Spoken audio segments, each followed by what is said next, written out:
Cuplak-cuplak suwong, suwonge tinggal entek. Mambu kedudung budel, pak empong lere-lere sopong. Buyut delek ake sir, sirpong delek kopong sir, sirpong delek kopong. Assalamualaikum. Halo, apa kabar? Bapak Ibu Dewan Juri serta teman-temanku semua. Lagu tadi merupakan sebuah lagu yang dinyanyikan pada permainan tradisional. Ya, negeri kita kaya akan kebudayaan. Selain melalui lagu daerah dan juga permainan tradisional, kita juga bisa mengenal kebudayaan daerah melalui cerita rakyat. Salah satunya akan Zelita ceritakan pada kesempatan kali ini. Penasaran? Baik, kali ini saya akan bercerita tentang legenda Timun Emas. Cerita ini saya ambil dari buku yang berjudul Cerita Rakyat Nusantara 34 Provinsi yang ditulis oleh Lia Nur Alia dan Lipi Manuli dan diterbitkan oleh Ruang Kata Intrin Kawan Pustaka tahun 2017. Begini ceritanya. Alkisah di sebuah desa yang ada di Jawa Tengah. Hiduplah seorang janda tua bernama Mbok Srini. Ia hidup sebatang kara dan sangat menginginkan kehadiran seorang anak. Suatu malam, Mbok Srini bermimpi. Ia didatangi oleh sesosok makhluk raksasa yang sangat besar. Makhluk itu menyuruh Mbok Srini untuk pergi ke hutan dan mengambil sebuah bungkusan yang ada di bawah pohon besar. Saat terbangun, Mbok Srini teringat akan mimpinya itu. Ia pun bergegas menuju ke hutan, ke tempat yang ditunjukkan oleh raksasa itu. Betapa terkejutnya! Setibanya di tempat itu, Mbok Srini menemukan sebuah bungkusan yang berisi sebutir biji timun. Tanpa ia sadari, sesosok makhluk raksasa muncul di hadapannya. Mbok Srini ketakutan. Ampun Tuan raksasa, jangan makan aku. Aku masih ingin hidup.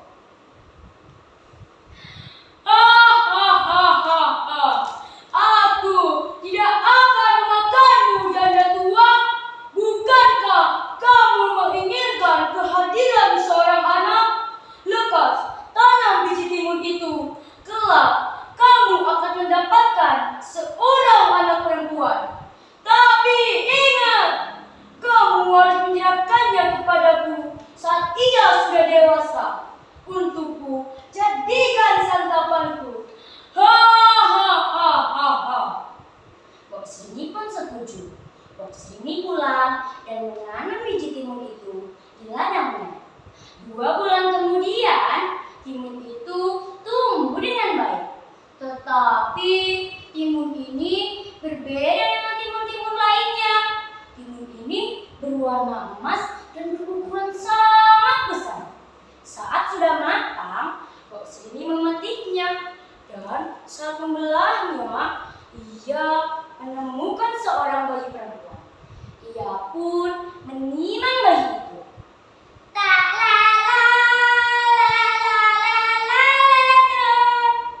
Ia pun merawat dan mendidik timun mas dengan penuh kasih sayang. Hal yang dijanjikannya pun tiba. Raksasa itu akan datang untuk mendapati timun mas. Mbok Srini pun menceritakan semuanya kepada timun mas. Mendengar cerita itu, Timun Mas tersangka kaget. Timun tidak mau ikut bersama raksasa itu, Ibu. Timun sayang sama Ibu. Bok Srini pun mencari cara agar anaknya bisa selamat dari raksasa itu. Ia pun menyuruh Timun Mas untuk berpura-pura sakit. Dengan seperti itu, tentu raksasa tidak akan jadi memakannya. Raksasa itu pun datang. Maafkan raksasa, anak itu sedang sakit keras. Jika kamu memakannya sekarang, tentu dagingnya tidak akan enak. Bagaimana jika 3 hari lagi kamu menjemputnya? Aku akan sembuhkan sakitnya dulu. Raksasa itu pun setuju dan akhirnya menghilang. Bok Srini pun mencari cara lagi agar Timun Mas bisa selamat dari raksasa itu. Ia pun menemukan ide untuk menemui seorang pertapa yang ada di gunung. Pertapa itu bersedia untuk membantunya dan memberikan 4 bungkusan kepada Timun Mas. Bok Srini pun pulang dan memberikan bungkusan itu kepada Timun Mas. Kira-kira apa yang terjadi selanjutnya ya teman-teman?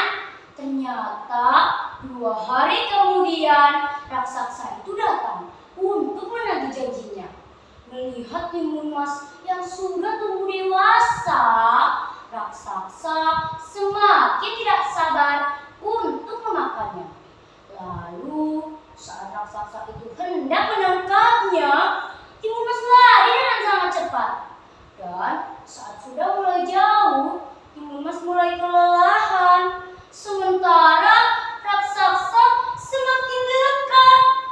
Timun Mas pun mengeluarkan bungkusan pertama yang berisi biji timun dan menebarkannya.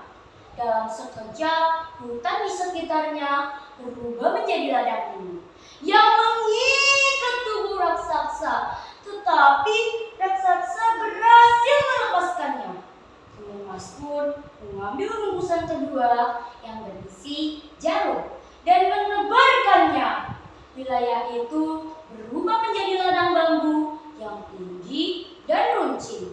Tetapi lagi-lagi raksasa dapat lolos.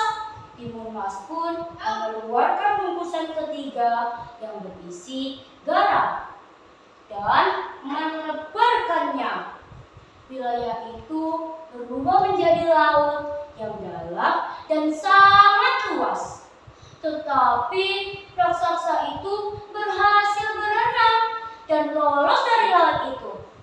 Timun Mas pun mulai panik karena saat ini bungkusannya hanya tersisa 1. Dengan penuh keyakinan, Timun Mas pun mengeluarkan bungkusan terakhir yang berisi terasi dan melemparkannya.